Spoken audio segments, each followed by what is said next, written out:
आधी रात दिल्ली एनसीआर की जमीन हिलने लगी। दरवाजे खिड़कियों में मकान में कंपन होने लगी। करीब 1:57 पर तेज भूकंप के झटके महसूस किए गए। इससे लोगों में दहशत का माहौल बन गया। भूकंप के झटके रुक रुक कर कई सेकंड तक महसूस किए गए। जिन दफ्तरों में नाइट शिफ्ट चलती है वहां के कर्मचारी इमारतों से बाहर निकलकर आ गए। रिक्टर स्केल पर भूकंप की तीव्रता 6.3 आंकी गई है और भूकंप का केंद्र नेपाल में जमीन से 10 किलोमीटर नीचे बताया गया है। वहीं इससे पहले मंगलवार की रात 9 बजे भी भूकंप के झटके महसूस किए गए थे।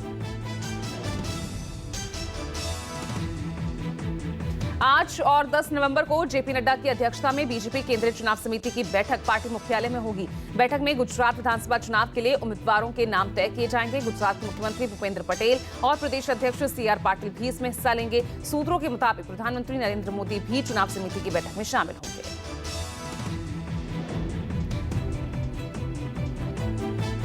प्रधानमंत्री नरेंद्र मोदी हिमाचल प्रदेश में आज 2 चुनावी रैलियों को संबोधित करेंगे। पीएम मोदी की पहली रैली सुबह 11 बजे हमीरपुर के चांबी में करेंगे। इसके बाद कांगड़ा लोकसभा सीट के तहत आने वाले शाहपुर में पीएम दोपहर 12:30 बजे दूसरी रैली को संबोधित करेंगे। दरअसल हिमाचल प्रदेश विधानसभा चुनाव के लिए प्रचार में सिर्फ 2 ही दिन बचे हैं। 10 नवंबर को चुनाव प्रचार का आखिरी दिन है और 12 नवंबर को मतदान।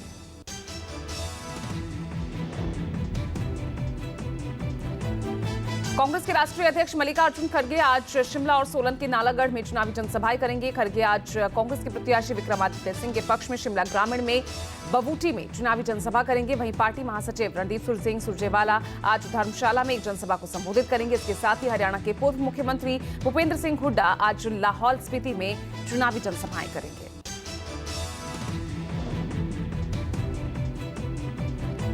हिमाचल दौरे पर गए सीएम ने लोगों से बीजेपी को वोट देने की अपील की। साथ ही उन्होंने ये भी कहा कि लोग कांग्रेस को वोट ना दें। साथ ही सीएम योगी ने कहा कि कांग्रेस होती तो क्या कश्मीर में धारा 370 हटती, कांग्रेस रहती तो क्या अयोध्या में राम मंदिर बन पाता, कांग्रेस रहती तो कोरोना काल में फ्री में टेस्ट और उपचार हो पाता। जब ये लोग कुछ नहीं कर सकते तो इन्हें वोट क्यों देना।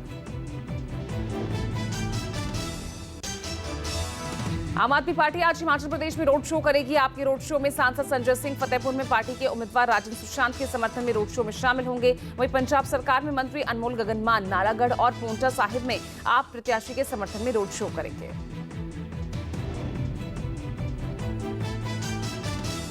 गुजरात विधानसभा चुनाव से पहले कांग्रेस को बड़ा झटका लगा। मंगलवार को पार्टी के सीनियर लीडर और 10 बार के विधायक मोहन सिंह राठवा ने इस्तीफा दे दिया। राठवा बीजेपी में शामिल हो गए हैं। राठवा ने मध्य गुजरात के प्रभारी भार्गव भट्ट और प्रदेश महामंत्री प्रदीप सिंह वाघेला की मौजूदगी में बीजेपी की सदस्यता ली। राठवा वर्तमान में छोटा उदयपुर से विधायक हैं और वो कांग्रेस से अपने बेटे के लिए टिकट मांग रहे थे। दिल्ली में प्रदूषण सुधारने के हालात को देखते हुए आज से 5वीं तक के स्कूल फिर से खुल गए हैं। राजधानी में बढ़ते प्रदूषण के बाद स्कूलों को बंद कर दिया गया था। दिल्ली के स्कूलों को बंद करने की घोषणा मुख्यमंत्री द्वारा शुक्रवार 4 नवंबर 2022 को की गई थी। केवल दिल्ली के स्कूल ही नहीं बल्कि नोएडा के स्कूल भी आज खुल जाएंगे। ट्विटर हैंडल खारिज करने के केस में कांग्रेस को कर्नाटक हाईकोर्ट से बड़ी राहत मिली है। अब कॉपीराइट के मामले में कर्नाटक हाईकोर्ट आज अपना फैसला सुनाएगा। दरअसल कर्नाटक एच हाईकोर्ट ने सिविल कोर्ट के उस आदेश को खारिज कर दिया था जिसमें कांग्रेस और भारत जोड़ो यात्रा के ट्विटर हैंडल ब्लॉक करने के आदेश दिए गए थे।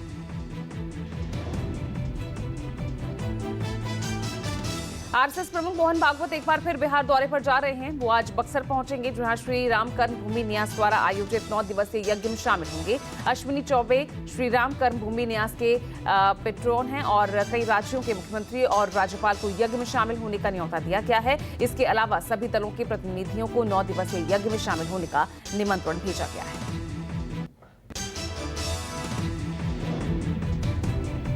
जस्टिस डीवाई चंद्रचूड़ को भारत के अगले मुख्य न्यायाधीश के तौर पर नियुक्त किया गया है। जस्टिस चंद्रचूड़ का सीजेआई के तौर पर कार्यकाल आज से शुरू होगा।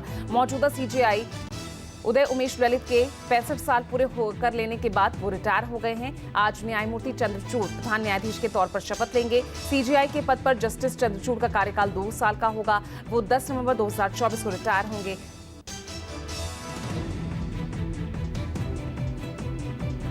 नोटबंदी को लेकर दायर याचिकाओं पर सुप्रीम कोर्ट में आज सुनवाई होगी। दरअसल साल 2016 में 500 और 1000 के पुराने नोट बंद होने को लेकर दर्जनों याचिकाएं दाखिल की गई थी। इस मामले में पिछली सुनवाई के दौरान नोटबंदी की संवैधानिक वैधता को लेकर 5 जजेस की संविधान पीठ ने केंद्र और आरबीआई से नोटबंदी के फैसले पर जवाब मांगा था। कोर्ट ने केंद्र और आरबीआई से 500 और 1000 रुपए के नोटों को बंद करने के फैसले पर हलफनामा दाखिल करने के लिए कहा था। सत्येंद्र जैन की जमानत पर आज एक बार फिर सुनवाई होगी। कोर्ट ने पिछली सुनवाई के दौरान सत्येंद्र जैन की जमानत याचिका पर हियरिंग 9 नवंबर यानी आज तक के लिए स्थगित कर दी थी। अदालत ने तिहाड़ जेल अधीक्षक को 9 नवंबर को श्री जैन, वैभव जैन और अंकुश जैन को वर्चुअल माध्यम से पेश करने का निर्देश दिया।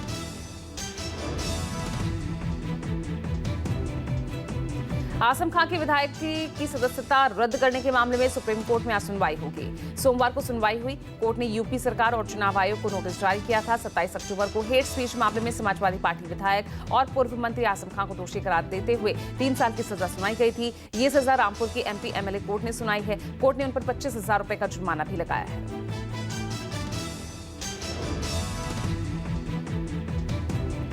दिल्ली में एलजी को 4 चिट्ठियां लिखकर आम आदमी पार्टी और सीएम केजरीवाल पर आरोप लगाने वाले सुकेश चंद्रशेखर की तरफ से चिट्ठियों का सिलसिला जारी है।